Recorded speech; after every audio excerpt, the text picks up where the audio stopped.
La gamification, c'est un terme qui est hérité de l'anglais et en français, on parlera plutôt de ludification et concrètement, c'est la mise en place de mécaniques ludiques héritées du jeu vidéo dans divers domaines qui ne sont pas ludiques à la base et donc les bénéfices, on pourrait en citer de 2 ordres différents, voilà, pour schématiser.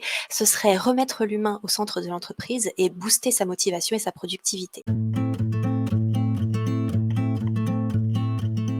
Bienvenue dans La Timonerie, le podcast où on parle gestion du temps, organisation et productivité pour les entrepreneurs soucieuses de leur écologie personnelle.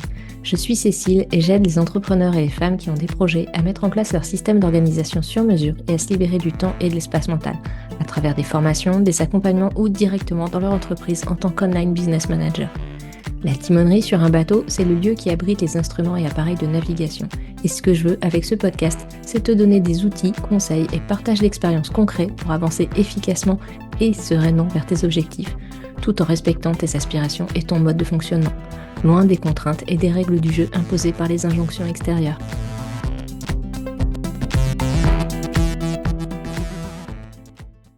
Hello et bienvenue dans cet épisode de la Timonerie où on va rencontrer Amandine de Careful Lady Boss. Amandine est mentor et stratège, elle aide les entrepreneurs à s'organiser avec Notion et ensemble on a parlé de gamification et de comment rendre l'organisation plus fun et légère.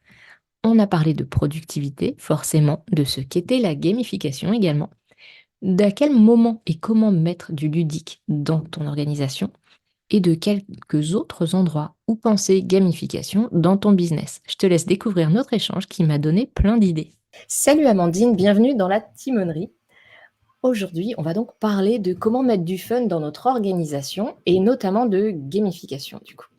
Est-ce qu'on peut s'amuser en s'organisant ou gagner du temps en s'amusant? Même c'est ce dont on va traiter aujourd'hui et je suis ravie de parler de ce sujet avec toi étant donné que le fun, c'est un peu ton truc. Exactement. Bonjour Cécile, je suis ravie que tu me reçoives sur ton podcast. Avec plaisir. Donc, Amandine, tu es mentor en productivité sereine et fun à destination des entrepreneurs. Tu lances cette activité cette année après avoir quitté ton job de cadre RH où tu accompagnais déjà les salariés à trouver un peu de légèreté et surtout du sens dans leur travail. C'est comme beaucoup, et moi y compris, le fait de devenir maman qui t'a donné envie de prendre ce tournant professionnel et du coup d'allier tes compétences et ton envie de plus de liberté.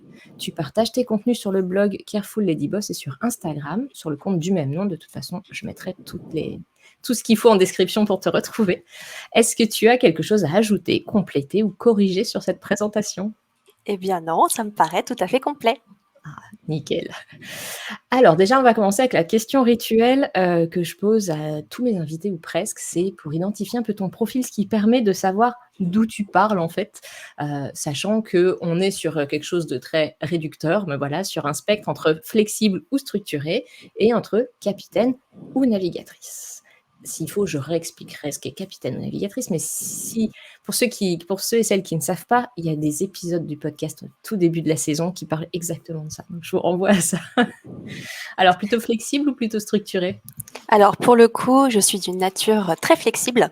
Voilà où, en gros, j'aime bien la spontanéité, j'aime bien, faire des choses, avoir des idées et puis les mettre en œuvre assez rapidement et j'ai appris peu à peu la structure, du fait de mon expérience, professionnelle, antérieure. Quand on est RH, il faut être un petit peu cadré quand même et du coup, c'est ce qui m'a permis maintenant, d'avoir une nature qui est un petit peu entre les 2. Ouais, parce que c'est quelque chose qui peut bouger, c'est clair. Mmh mh. C'est clair. C'est quelque chose sur lequel on peut travailler. Exactement. Et plutôt capitaine ou plutôt navigatrice? Donc, sachant que capitaine, c'est plutôt la personne dans une entreprise. Alors, au début, on est un peu les 2, hein, forcément, quand on se lance. Mais on peut avoir une nature plus capitaine, c'est-à-dire la personne qui a la vision, qui a des idées long terme, qui voit le big picture, mais qui a parfois du mal à passer dans le concret. Et navigatrice, c'est celle qui trace le plan, en fait, qui est plus dans le concret et le stratégique. Un peu esprit analytique, on va dire. Encore une fois, c'est de la caricature, tout ça, c'est un spectre, hein. Alors, pour, avoir une réponse complète avec toi, je dirais que j'applique la loi de Pareto, c'est-à-dire je suis 80-20. J'essaye d'être, 20 du temps capitaine avec une belle vision, qui va très, très loin, sans avoir peur de me limiter, voilà, dans mes rêves et ensuite j'essaye d'être plus navigatrice pour la mise en œuvre, les plans d'action et puis, passer à l'action puisque c'est ça qui va faire que le rêve se concrétise. Carrément, carrément. Trop bien. Si tu arrives à faire les 2, c'est génial, parce que c'est pas toujours évident quand on a un fort profil d'un côté ou de l'autre. C'est pas toujours facile de changer de casquette, même si en effet, quand on est seul, c'est obligatoire, quoi, C'est ça. pour que ça roule. Alors, est-ce que tu as toujours été flexible du coup? Du coup, tu disais que non, tu as évolué sur ces aspects de ta personnalité. C'est plutôt le monde professionnel qui t'a fait évoluer? C'est, d'abord, mon expérience en fait au lycée où il fallait s'organiser, il fallait avoir une structure, parce qu'il y avait un enjeu derrière, voilà. Et puis c'est vrai qu'on trouve, à peu près les mêmes enjeux dans le milieu du travail, où il faut avoir, une organisation qui te permet, bah, de respecter les échéances, de faire face aux challenges qu'on met en face de toi. Et du coup, bah, en fait, on était face à un monde professionnel avec des injonctions. C'est-à-dire qu'il fallait pas seulement être productif, il fallait aller toujours plus loin, toujours plus haut, toujours plus fort, toujours faire mieux. C'est-à-dire que tu partais d'un point initial et il fallait se dépasser ce point initial à chaque fois. Et c'est vrai que, je me suis beaucoup questionnée sur la thématique de la productivité. Je me suis posé des questions. J'ai lu des dizaines de livres de référence, j'ai vu des centaines de vidéos pour essayer de comprendre le sujet. Et puis je me suis dit: «Bon, on va commencer quelque part, on va appliquer des méthodes toutes faites, par des gens qui savent de quoi ils parlent». Et je me suis rendu compte qu'en fait, aucune de ces méthodes ne me convenait parce que, il y avait derrière, alors pas systématiquement et peut-être que c'était moi qui les prenais à l'excès, mais, j'ai trouvé que ça avait une vision de la productivité heu, qui te poussait à en faire toujours plus. Et du coup, pour moi, c'était un petit peu toxique et ça correspondait pas avec mes besoins, ce qui m'a amené progressivement à faire des essais, faire des erreurs, réajuster et trouver ma méthode de productivité. OK, et du coup, quelle est ta vision de la productivité? Alors, bah, là, je vais, me rapprocher de tous les ouvrages de référence qu'on a lus. C'est-à-dire que dans un premier temps, la productivité, c'est poser les bonnes actions au bon moment pour avoir le résultat le plus efficient possible en un minimum d'efforts. Ça, c'est sûr. Et moi, personnellement, ma vision, c'est que ça me permet de dégager du temps pour le consacrer à mes proches et à mes hobbies. Mais surtout, on peut dire aussi que la productivité est propre à chacun. En ce qui me concerne, la productivité, ça doit être fun. C'est-à-dire que je dois m'amuser quand je fais des choses.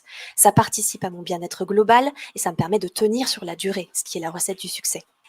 J'ai bien conscience quand je dis ça d'être en opposition avec les pratiques que l'on connaît maintenant, celles qui mènent à la réussite à tout prix et parfois au burn-out malheureusement, celles que l'on exécute sans les remettre en question car elles sont devenues des habitudes. Or, j'aime me poser des questions et surtout la réponse du «on a toujours fait comme ça» n'est pas une réponse suffisante pour moi. Ce n'est pas l'ancienneté d'une habitude qui en fait une vérité absolue. C'est clair, on est d'accord là-dessus, et c'est clair que même la réussite, tu vois, il y a ce côté, être productif pour réussir, et en fait, je pense qu'on peut définir aussi bien productivité, tu vois, comme tu as fait là, on n'a pas ça ne veut pas forcément dire la même chose. Enfin, oui, à la base, la productivité, c'est, le moindre effort pour le même résultat, on va dire, mais après, il y a ce côté productiviste qui est vachement entremêlé dans notre société, qui est, en faire, un maximum, et c'est pas tout à fait la même chose d'en faire un maximum, en faire toujours plus. Et en plus, est-ce que réellement, de toute façon, en faire un maximum, en faire toujours plus et accumuler toujours plus, est-ce que c'est vraiment la définition ultime de la réussite? Je ne suis pas sûre. D'autant plus que je pense que c'est un système qui n'est pas tenable sur la durée, que ce soit dans le monde du travail en tant que salarié quand tu dois faire un travail pendant 45 ans, ou que ce soit, voilà, dans une entreprise, que tu veux, pérenniser. Bah, c'est clair, et puis c'est pas un système qui est viable, au point de à l'échelle humaine, mais à l'échelle de la planète aussi, en faire toujours C'est plus. sûr. Donc, à un moment donné, on a des ressources limitées, donc Donc on tire le meilleur parti d'elles et on tient voilà, compte de leurs limites. c'est clair. Et du coup, quels sont les bénéfices? Enfin, j'en vois déjà, mais est-ce que tu peux me dire les bénéfices d'une productivité plus joyeuse? Bah, déjà, pour, tes auditeurs, je pense que ça pourrait être intéressant de revenir un petit peu sur la définition de la ludification et Ouais, ensuite, juste après, promis, je parle des bénéfices. yes. Donc la gamification, c'est un terme qui est hérité de l'anglais et en français, on parlera plutôt de ludification et concrètement, c'est la mise en place de mécaniques ludiques héritées du jeu vidéo dans divers domaines qui ne sont pas ludiques à la base. Et donc les bénéfices, on pourrait en citer de 2 ordres différents, voilà, pour schématiser. Ce serait remettre l'humain au centre de l'entreprise et booster sa motivation et sa productivité. Alors qu'est-ce que j'entends par là? Remettre l'humain au centre de l'entreprise, c'est pas seulement se poser la question de pourquoi on doit faire les choses et il faut absolument le faire, c'est se poser la question aussi de comment on doit le faire. Quel bien-être ça va apporter au travail pour la personne qui réalise l'action? Parce que c'est une valeur que je défends et qui est très importante pour moi. Et quand on se crée une expérience agréable et engageante, c'est ce qui va nous donner envie d'y consacrer plus de temps. Et pour ce qui est de booster sa productivité et sa motivation, la gamification, concrètement, ça permet de réaliser des actions qui sont importantes pour soi sur la durée, sur une longue période de temps et surtout plus longtemps sur chaque session, puisque tu ne te rends pas compte que tu es en train de travailler concrètement. Mmh. C'est la raison pour laquelle Duolingo ou Nike, par exemple, fonctionnent aussi bien. C'est cela qui participe à ton état émotionnel global. Elle t'offre d'autres bienfaits comme une meilleure communication, une diminution du niveau de stress ou une notion de plaisir dans le travail qui est très agréable. C'est clair. Bah, ouais, gagner des petits badges et tout, ça motive. De dopamine, Le petit shot de dopamine qui va bien.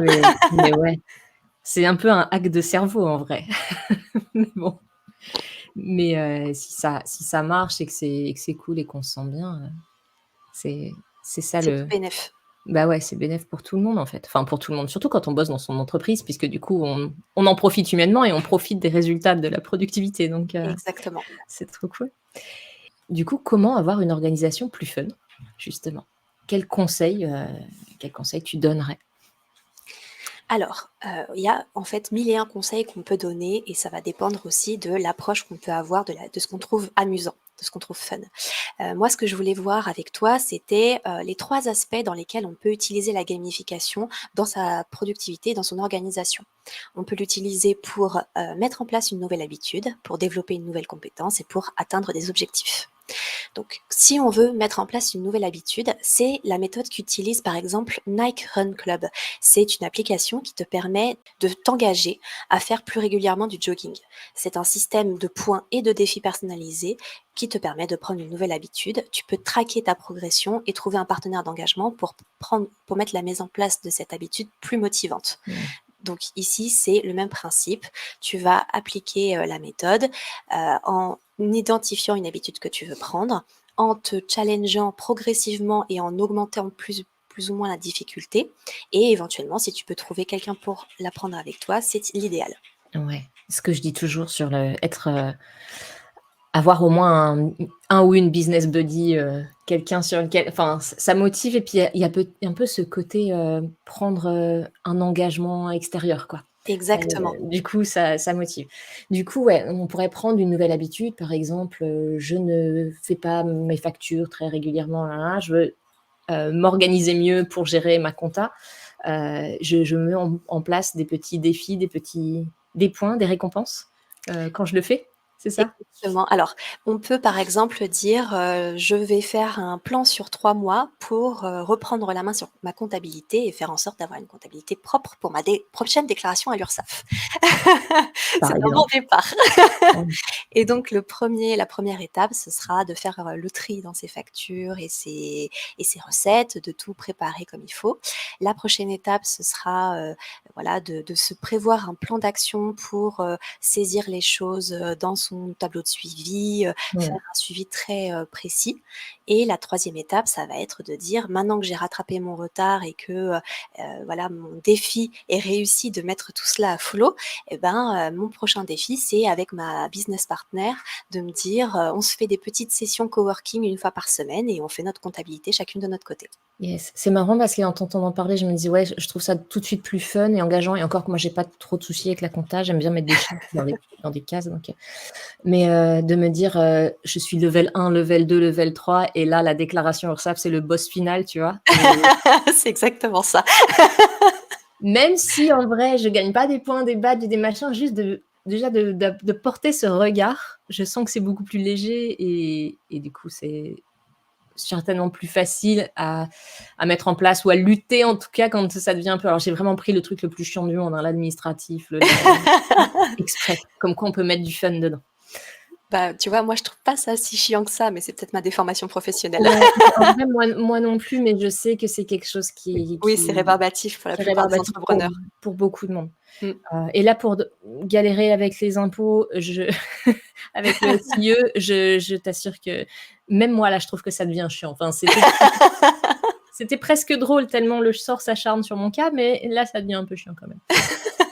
OK, donc ça, on peut se servir de la gamification pour mettre en place une nouvelle habitude. OK, Mmh. deuxième point, tu nous as dit pour développer une nouvelle compétence. Alors vas-y, explique-nous, dis-nous en plus là-dessus. Alors exactement et en fait, je vais prendre l'exemple de Duolingo pour t'expliquer ça. C'est une application que tout le monde connaît pour apprendre une nouvelle langue et leur recette du succès, c'est exactement ce qu'on a dit, c'est des systèmes de niveau avec des récompenses que tu débloques au fur et à mesure et des badges qui te permettent de voir tes accomplissements et de célébrer tes réussites. À ce propos, si le développement des nouvelles compétences par le jeu t'intéresse, il y a une excellente intervention d'Idriss Aberkan que je te recommande. Je mettrai le lien à disposition pour que tu puisses le rajouter à la description de cet épisode. Et en fait, le jeu te permet de voir la conséquence directement de tes actions dans leur contexte. Et là, je vais prendre l'exemple d'un jeu vidéo. Dans un jeu vidéo, tu as 2 retours par seconde. C'est-à-dire que dès que tu fais une action, tu as le retour immédiatement. Contrairement, par exemple, à l'école où quand tu rédiges un devoir, on te rend ta copie 2 semaines plus tard. Et tu sais même plus ce que tu as écrit. Ouais, on se souvient plus. En tout Voilà. cas, j'ai l'impression, quand je demande à mes enfants, Non, je confirme, même de mes souvenirs d'école, tu te souviens plus ouais, vraiment de ce que tu as ils écrit, se hein. souviennent. Ouais, OK.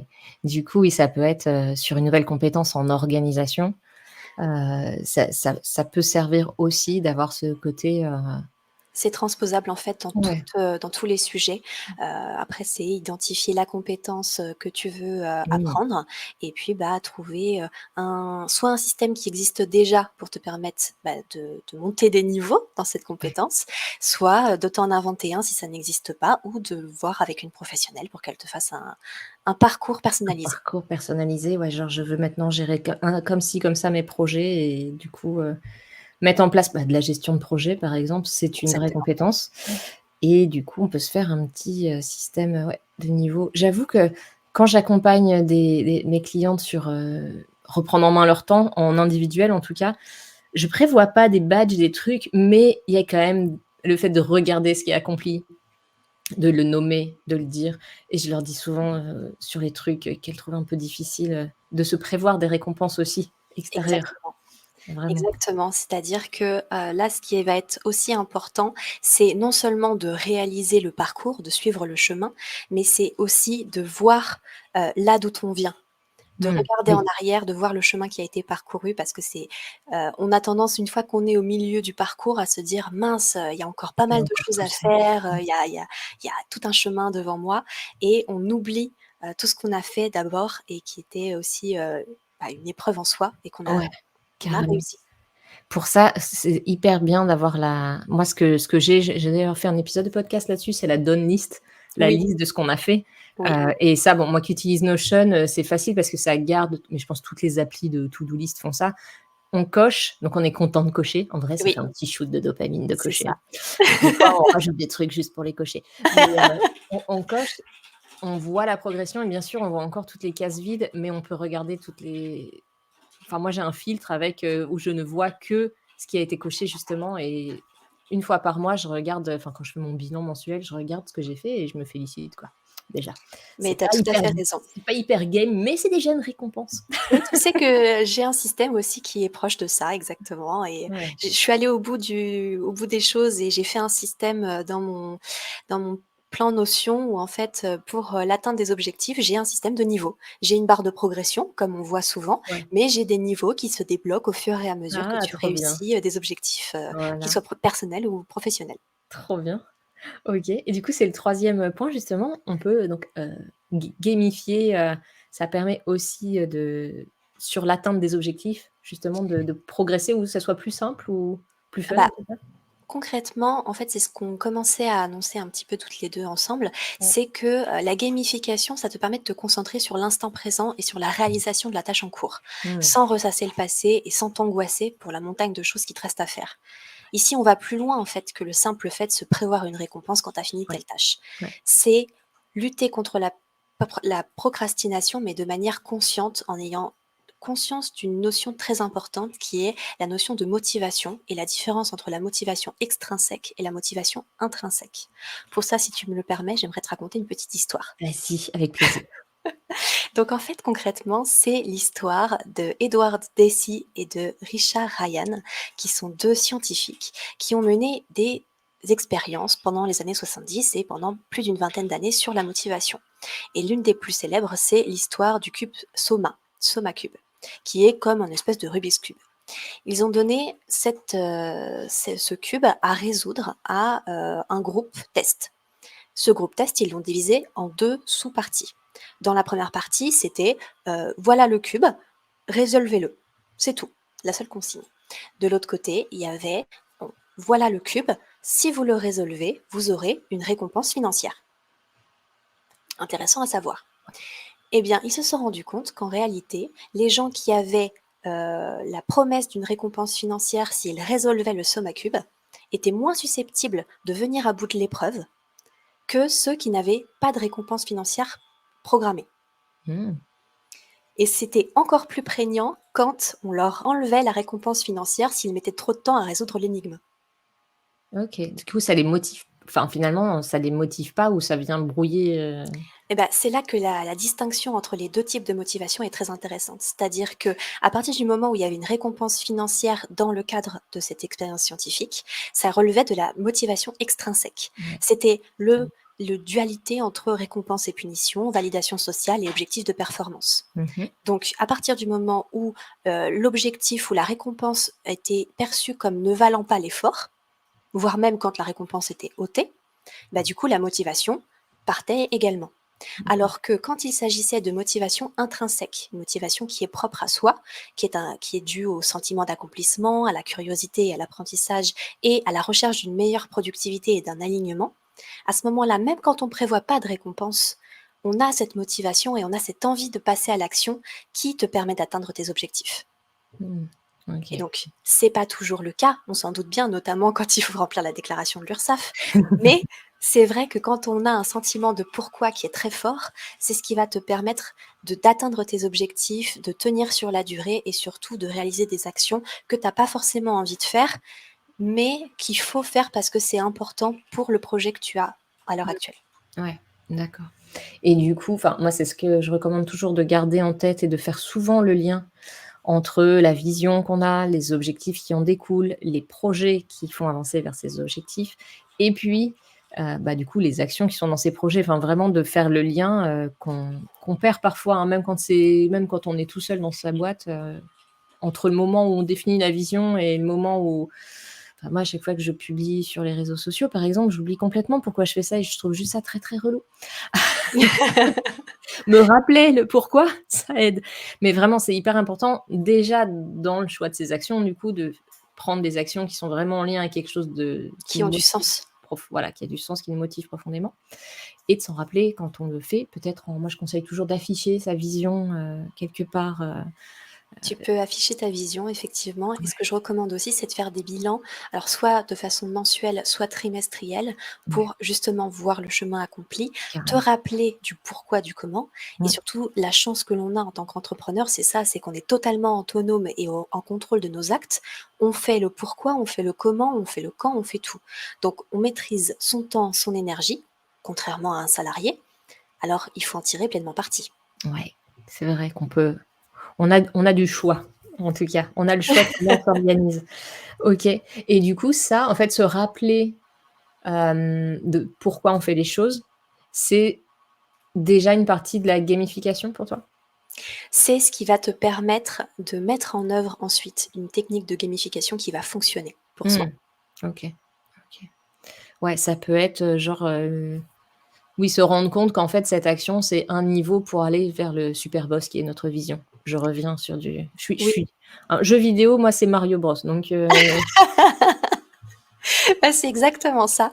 Concrètement, si tu as une action très chiante à faire, par exemple ta déclaration à l'URSSAF, que vraiment tu la procrastines, mais qu'il faut absolument la faire parce que c'est important, c'est se rappeler pourquoi tu dois faire cette déclaration, parce que ça te permet de garder ton indépendance et ta liberté en tant qu'entrepreneur. C'est se dire comment tu pourrais rendre cette tâche intéressante et amusante. Est-ce que le faire en musique une fois par mois, c'est plus intéressant que de le faire devant un PC qui rame un petit peu et qui a un ventilateur bruyant? Au hasard. Au hasard complètement. Mais c'est pour celles et ceux qui nous écoutent, c'est parce qu'en fait, là, on fait un podcast avec 2 ventilateurs bruyants, en fait. C'est Une ça. de chaque côté, que normalement, vous n'entendez pas, mais nous, on les entend. On les entend bien. Et donc, c'est, qu'est-ce qui va fonctionner pour soi et comment rendre, l'action que l'on veut, réaliser plus intéressante pour nous. Et donc là, la réponse, elle va varier en fonction du profil de la personne. Ouais, OK. Et du coup, ça marche la gamification pour tous les profils d'entrepreneurs? Alors selon moi, ça fonctionne pour tout le monde, sauf pour ceux qui n'aiment pas jouer. Ouais. Je sais pas si ça existe en vrai. On n'aime pas Bah, tous et tous jouer au même jeu, mais exactement, tout le monde n'aime pas les mêmes types de jeux, mais a ouais, priori tout le monde aime aime jouer, jouer. donc mais bon, Ouais, au cas où il y en a quelqu'un qui existe, venez voilà. me voir s'il vous plaît, ça m'intéresse.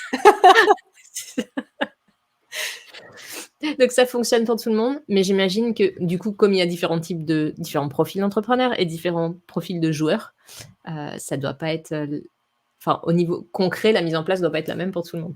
Exactement, la réponse, est différente pour chacun. Mmh. Là, je reprends en fait la thèse du livre d'Ali Abdaal qui s'appelle Feel Good Productivity, qui a fait un énorme succès quand il est sorti en décembre. Et un des points importants de ce livre, c'est de se poser vraiment la question de savoir comment on peut rendre une tâche que l'on trouve barbante plus amusante. Ouais. Et donc, comme je le disais, pour certains, le faire avec une playlist entraînante, la bande son du Seigneur des Anneaux, ça suffit. Et pour d'autres, il faut vraiment organiser, quelque chose, se mettre dans un décor et un cadre qui va te donner envie de t'y mettre. Sortir de son bureau, aller dans un hôtel de luxe et prendre une boisson fancy, par exemple. Mmh. Voilà, Faire un jeu de rôle.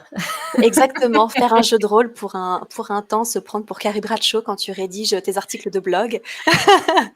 Et donc, c'est à chacun de tester et de trouver sa réponse. Et donc, Ouais, par exemple, c'est ce qu'on disait tout à l'heure, pour moi, c'est créer un template Notion automatisé avec des défis, des niveaux et des succès à débloquer. ouais, carrément. Ouais, ouais. Moi, je c'est pas la playlist qui fonctionne bien, mais pour les tâches où je peux, où j'ai des process bien en place ou qui demandent un peu moins de cerveau, écouter des podcasts en même temps, ça m'aide vachement quand même. C'est sûr. Et c'est clair que c'est marrant ce que tu disais, se prendre pour Carrie Bradshaw et tout. Je pense qu'en plus, ce genre de truc de «je joue à» entre guillemets, à être quelqu'un, ça aide pour la création de contenu pour celles et ceux qui ont un petit peu du mal, de commencer à parler un peu avec une autre voix que la sienne quand on est un peu, j'allais dire timide. C'est pas forcément de la timidité, mais qu'on n'est pas trop sûr de soi quand même. Ça aide de rédiger ou de parler entre guillemets avec la voix de quelqu'un d'autre. Enfin, en tout cas, Ça aide à trouver sa propre ouais, voie, de c'est se ça, jusqu'à de trouver se son dire propre truc. qu'on s'inspire de modèles qu'on a eus quand on était un peu plus jeune, c'est sûr. Ouais, ouais, c'est clair, c'est clair. Vu qu'on s'adresse essentiellement à des entrepreneurs, est-ce qu'il y a d'autres endroits, parce qu'on en a parlé de gamification en général et du coup avec des petits exemples productivité, d'autres endroits où mettre de la gamification dans son entreprise? Bah, absolument, clairement, on peut utiliser la gamification dans un peu tous les aspects de son entreprise et c'est ce que je fais à titre personnel dans, 3 aspects principalement. C'est pour les réseaux sociaux, lorsque je diffuse auprès de mon audience des lead magnets ou des freebies et je gamifie également mes produits et mes services. Donc pour la publication des posts sur les réseaux sociaux, c'est le fait de proposer des posts qui vont être ludiques et qui vont permettre à ton audience d'interagir.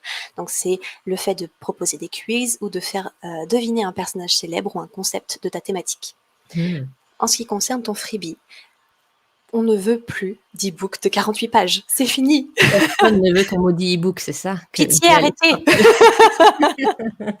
Donc on passe à des formats qui sont courts et actionnables comme une checklist ou un test en ligne. Ça plaît Ouais. encore à tout le monde. Ah, les tests et les quiz, ouais, ça marche bien. Après, petite, enfin voilà, je fais plus de marketing, mais ça marche bien les quiz, mais d'expérience, le trafic est quand même moins qualifié parce qu'on a tous envie de faire des quiz et C'est parfois, sûr. du coup, ça fait de la quantité, mais moins qualifié.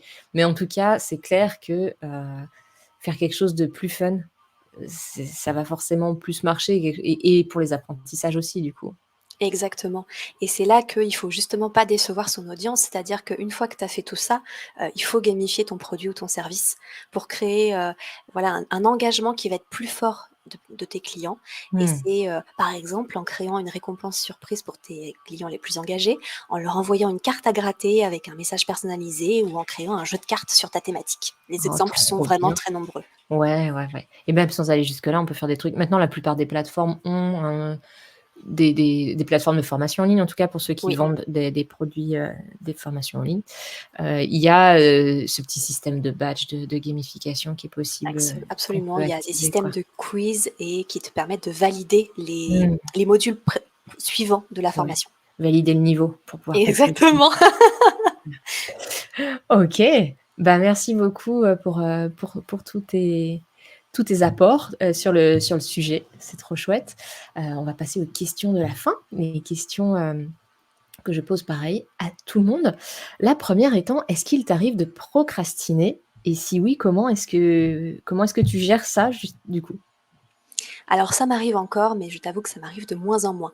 Concrètement, j'arrive à me mettre au travail assez facilement parce que mon pourquoi est très fort. J'arrive à me le rappeler très régulièrement et surtout j'ai gamifié ma propre productivité. Mmh. C'est-à-dire que je suis mon propre cobaye pour tester mes idées en réalité. Et quand ça m'arrive de procrastiner, je me pose, souvent la question d'identifier le pourquoi. C'est-à-dire, est-ce que la tâche est trop compliquée? Auquel cas, je la découpe en plus petits morceaux. Ouais. Est-ce que je la trouve vraiment trop relou? Et dans ce cas-là, comment je peux la rendre plus fun ou la déléguer à quelqu'un?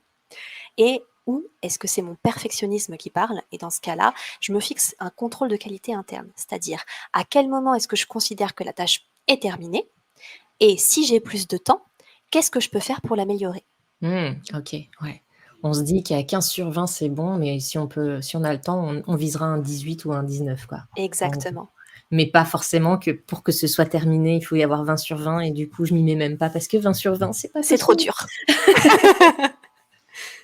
C'est exactement Exactement. ça. Mais c'est souvent ça, hein, la procrastination. Pareil, il y a des épisodes de podcast et un article que j'ai fait là-dessus. Heu, Ça a des causes très différentes. On procrastine pas toujours pour la même chose et du coup, ça sert à rien en effet de se dire: «Ah bah, le truc qui marche bien de découper, ça marche bien», à condition en effet que ce soit parce que la tâche est trop floue, trop compliquée et là, il y a besoin de clarté et de réduire les morceaux. Mais ce truc ne marche pas à chaque fois parce qu'en fait, c'est vraiment la bonne réponse, c'est déjà d'identifier pourquoi on procrastine. Si c'est perfectionniste, si c'est parce que j'ai peur que ça marche ou j'ai peur que ça marche pas, c'est pas découper la tâche qui va Qui va te marcher. permettre d'avancer, Ouais, c'est qui sûr. va faire avancer. OK. Deuxième question rituelle, combien de temps tu travailles par semaine sur ton activité?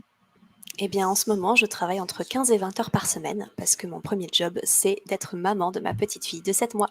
Et ça, c'est 24 fois 7 moins 15 à 20 heures à peu près Exactement. à cet âge-là. OK. Quel truc est-ce que tu faisais, que ce soit dans le pro ou dans le perso, parce qu'il fallait, entre guillemets, ou par habitude et que tu as bien fait d'arrêter? Alors c'était une habitude, une mauvaise habitude que j'avais prise, dans mes expériences professionnelles antérieures et qui était de me forcer à travailler pendant les mauvais jours. C'était quand j'allais, travailler alors que j'étais malade et Mmh. que j'en avais l'habitude, en fait, je me posais même pas la question. C'est une fois arrivée sur place que je me disais: «Mince, je me sens vraiment pas bien». Ouais, Et c'est les jours, sans, les jours qu'on connaît tous où rien ne va de ce qu'on voudrait faire ouais. et où je me forçais, j'insistais pour finir ma to-do list à tout prix, quitte à finir à 23:00 et à recommencer le lendemain. Mmh. Et ça, c'est des choses que j'ai arrêté de faire, maintenant que je suis entrepreneur et je m'applique ma propre maxime qui est: «Le temps passé sur une tâche ne la rend pas nécessairement meilleure». Ah ouais, trop bien. Meilleur conseil pour tous les workaholics. Non, mais moi, c'est quelque chose que j'ai fait même en tant qu'entrepreneur, même du coup plus qu'en tant que salarié, parce qu'en tant qu'entrepreneur, on n'a jamais fini, en fait. C'est exactement. Et moi, en tant que salarié, je bossais dans le parapublic et on n'avait pas le droit de finir trop tard. Il y avait ce côté, même si j'étais cadre, on faisait pas des journées après 19 heures quoi. Alors qu'en tant qu'entrepreneur, des finir à 23 heures j'en ai fait, ouais. Et généralement, c'est parce que alors soit parce qu'on s'en est trop mis sur sa liste, ça peut arriver, soit parce que rien n'avance. Parce qu'en fait, à quoi bon passer 4 heures devant un ordi à se faire du mal, alors qu'en vrai, un bon jour, en 1 heure, c'est réglé, quoi. Exactement. Donc Et quand on est bien concentré, on peut régler, certaines ouais, tâches très rapidement et OK. aussi dans certaines collaborations. Des fois, on attend les éléments d'une autre personne et ça sert à rien de rester devant son PC et de s'énerver. Faut aller faire un tour, faire autre chose, faire un hobby et quand la personne, elle t'envoie une notification: «C'est bon, j'ai fait ma partie», bah, à ce moment-là, Ouais, tu peux c'est te mettre à clair. bosser ou te le prévoir pour le lendemain. Ça sert à rien de faire refresh devant son ordi. OK, bah, trop bien. Merci pour ce conseil, c'est chouette et puis c'est chouette, je trouve pour toi que tu ne tombe pas dans ce piège en tant qu'entrepreneur qui débute. C'est trop bien. C'est sûr. Autre question, c'est quoi ton péché mignon en matière de temps ou de productivité? En tout cas, ce truc que tu fais, sur lequel tu passes du temps, juste pour le plaisir, alors que dans la société où on est, c'est toujours fait ça, tu vas être plus en forme, plus riche, plus intelligente, plus zen ou plus je ne sais trop quoi. Et des fois, c'est bien de faire des trucs pour rien. Donc, c'est quoi les trucs que tu fais pour rien, entre guillemets? Eh ben, quand j'ai un peu de temps, ce que je fais, c'est que je regarde des vidéos YouTube des espaces notions des autres. Juste pour le plaisir de voir comment ils s'organisent, comment ils réfléchissent, comment ils ont conçu leur espace pour eux-mêmes, pour leur productivité. Et Ouais. des fois, c'est vrai, ça me donne des idées, mais la plupart du temps, c'est uniquement parce que c'est esthétique et que c'est très joli et que ça me donne envie. Voilà. Bah, ouais, on pourrait passer des heures à alors moi, ça va plus être sur plus que l'esthétique, c'est aller faire des trucs. J'ai ce truc-là sur Notion, genre la dernière fois, je voulais à tout prix ça m'a servi à rien, hein, j'ai fini par arrêter d'ailleurs, mais ça servait vraiment à rien, suivre, la de l'argent qui est placé sur, un livret pour, mon fils, il a son argent de poche, machin et lui montrer les intérêts au lieu de faire ça avec Excel ou Google Sheet qui est quand même fait pour. J'ai fait un suivi des intérêts d'un livret jeune sur Notion. Je ne recommande pas. C'est pas le plus pratique peut-être. C'est vraiment pas fait pour ça en fait. Vraiment pas. Mais on peut. Et du coup, j'avais ce truc alors pour le coup, ça c'est mon truc de gamification, tu vois, de je vais réussir à Bien battre sûr. la machine. Je vais dompter les formules de notions qui sont tout à fait faciles, n'est-ce pas? Ouais. Mais c'est vraiment pas fait pour ça. Fallait 3 bases de données avec des Y, des machins, des Ah X bah oui. colonnes, alors qu'avec une pauvre formule sur Excel, d'ailleurs, je l'ai recommandé dans mon épisode où je parle de 10 erreurs qu'on fait sur Notion. C'est vraiment une erreur à pas faire ça avec Notion, c'est d'essayer de faire du Excel avec Notion. Mais bref, je comprends ce truc alors ouais, passer du temps, mais juste pour le plaisir. C'est ça. Et du coup, puisqu'on parle d'outils, est-ce que tu as un outil à nous conseiller pour l'organisation, la gestion du temps, la productivité? Bah, clairement, on va rester sur le même outil. Notion Ouais, est un outil Notion. formidable. Cœur Alors avec les doigts. exactement, mais plusieurs cœurs avec les doigts dans toutes les formes différentes, il y a pas de problème.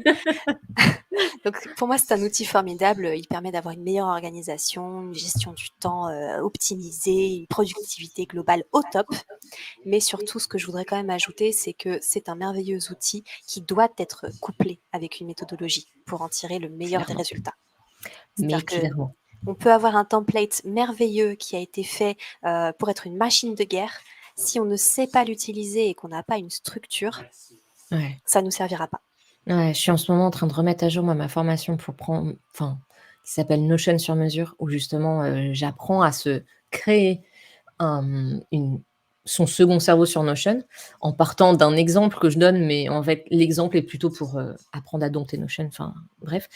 Heu, Vraiment, là, ce que j'ai refait suite à une version V0 avec des early birds et tout, et pour moi, je trouve que c'est presque le cœur de la formation, c'est qu'avant de passer au module sur comment tu crées ta base de données des projets, des tâches, des objectifs, ta vision, là, c'est refaire tout un module sur c'est quoi le système d'organisation qu'il faut que tu aies en tant qu'entrepreneur et même ça peut marcher pour d'autres projets que l'entrepreneuriat. Et après seulement, bon, maintenant qu'il y Passer a à la ça, pratique. on passe à la pratique sur Notion. Voilà comment tu peux mettre en place ce truc bien plus efficacement que sur un cahier, mais à la limite, juste le module là, il peut se mettre en place ailleurs après. Mais Notion a l'avantage, c'est clair, de te permettre de te rappeler, de pas oublier des trucs en fait. C'est Bah, surtout ça. c'est ça.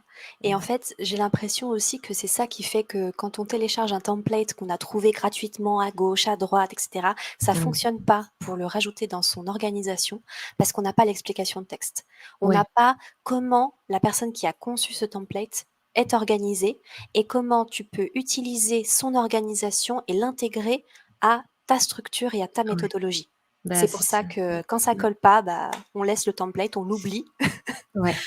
Mais c'est clair, c'est clair et c'est pour ça que c'est compliqué pour les gens qui n'ont pas déjà une structure et en plus partent d'un Notion, page blanche. Mmh mh. Là, il manque tout partout, en fait. Exactement. Pas d'outils, pas de structure et bon courage. Ouais, ouais et rejoignez Notion sur mesure dans ce cas-là, vraiment. OK, j'arrête mon auto-promo. Est-ce que un dernier mot en conclusion? Du coup, on arrive à la fin de ce podcast. Et Est-ce que bah, tu as quelque juste, chose à rajouter? Merci beaucoup de m'avoir reçue, ça me fait très plaisir et c'était mon premier épisode de podcast, donc j'étais un petit peu stressée. J'espère que ça s'est pas trop senti. Non, c'est parfait. Quelle est ton actu, sachant qu'on sera publié début mi-avril? Voilà. Alors mon actu, c'est que, du coup, je vais lancer, mon produit qui va être un template Notion pour permettre aux entrepreneurs de gérer leur business et leur vie sur ce merveilleux outil. Trop Je bien. me donne aussi, de la théorie. Ne vous inquiétez pas, vous saurez comment utiliser l'outil et vous saurez surtout comment appliquer une bonne structure et je donne à ce propos une masterclass qui va avoir lieu le 10 avril OK. pour vous montrer un exemple concret et pour vous montrer comment on peut utiliser Notion pour planifier un mois de contenu Instagram en une demi-journée. Trop bien. 1 mois de contenu, une demi-journée, je vote pour. On est d'accord. Parfait. Donc si, vous écoutez cet épisode avant le 10, dépêchez-vous de vous inscrire. Où est-ce qu'on te retrouve du coup? Je mettrai les liens en dessous, mais si on veut te suivre, du coup, c'est Instagram, c'est ça? Exactement, donc sur mon profil Instagram et également sur mon site web où vous aurez régulièrement des articles de blog. J'en sors entre 1 et 2 par semaine. Eh ben, bravo, bon rythme. On essaye. OK, et ben, écoute, merci beaucoup Amandine pour, tout ce que tu nous as partagé, pour ta bonne humeur. C'était très chouette et puis à bientôt. À bientôt, merci.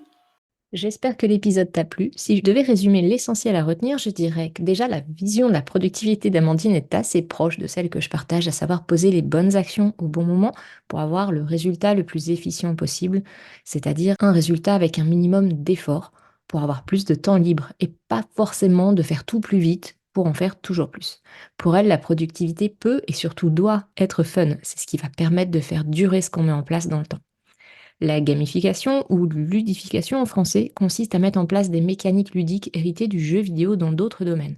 Ça permet notamment de remettre l'humain au cœur de l'entreprise grâce à une expérience plus sympa et de booster sa motivation et sa productivité à petits coups de dopamine. Tu peux voir comment rendre une expérience plus ludique en t'inspirant donc des jeux vidéo ou des applis, notamment dans 3 situations. Lorsque tu veux mettre en place une nouvelle habitude, prévois par exemple un système de points, des défis personnalisés, traque ta progression, trouve un partenaire de jeu, en tout cas un partenaire d'engagement. Lorsque tu veux développer une nouvelle compétence, pense niveau avec des récompenses à débloquer, des badges, etc. Ça te permet de constater des progrès rapidement. Et lorsque tu veux atteindre des objectifs, la gamification aide vraiment à se concentrer sur la réalisation de ta tâche en cours et pas à ce qui s'est passé avant ou ce qui se passera après dans le futur, et à augmenter donc la motivation intrinsèque, c'est-à-dire par le sentiment d'accomplissement, la curiosité ou l'apprentissage tout simplement. Et cette motivation intrinsèque donne de meilleurs résultats que la motivation extrinsèque, c'est-à-dire les systèmes récompense, punition, validation par l'extérieur, etc. Lorsque tu es confronté à une tâche que tu n'as pas envie de faire, dans ta to-do list, demande-toi à quoi ressemblerait cette action si elle était amusante. On a parlé jeux vidéo, mais d'autres types de jeux peuvent t'inspirer, comme juste mettre de la musique, pense jeux musicaux, pourquoi pas, ou jeux de rôle par exemple. Enfin, tu peux mettre du fun et de la gamification dans les expériences que vivent les personnes qui fréquentent ton entreprise, donc dans ta communication, dans tes lignes magnettes et dans ton parcours client, bien entendu. Merci encore à Amandine pour cet échange. Tu peux la retrouver dans les liens qui sont en description de l'épisode. Merci d'avoir écouté cet épisode de La Timonerie. Si tu as des questions, des idées à partager ou si tu veux simplement discuter, tu peux me rejoindre sur le blog cecilebayer.com ou sur mon serveur Discord. Tous les liens sont disponibles dans la description de l'épisode. N'oublie pas de t'abonner sur ta plateforme d'écoute préférée si ce n'est pas déjà fait et laisse-moi une note ou un commentaire. Ton retour est essentiel pour améliorer le podcast et le faire connaître. Si cet épisode t'a été utile, n'hésite pas à le partager pour aider d'autres entrepreneurs à découvrir des astuces pour avancer tout en préservant leur bien-être. Prends soin de ton temps, il est précieux et je te dis à très bientôt pour de nouveaux partages dans la timonerie.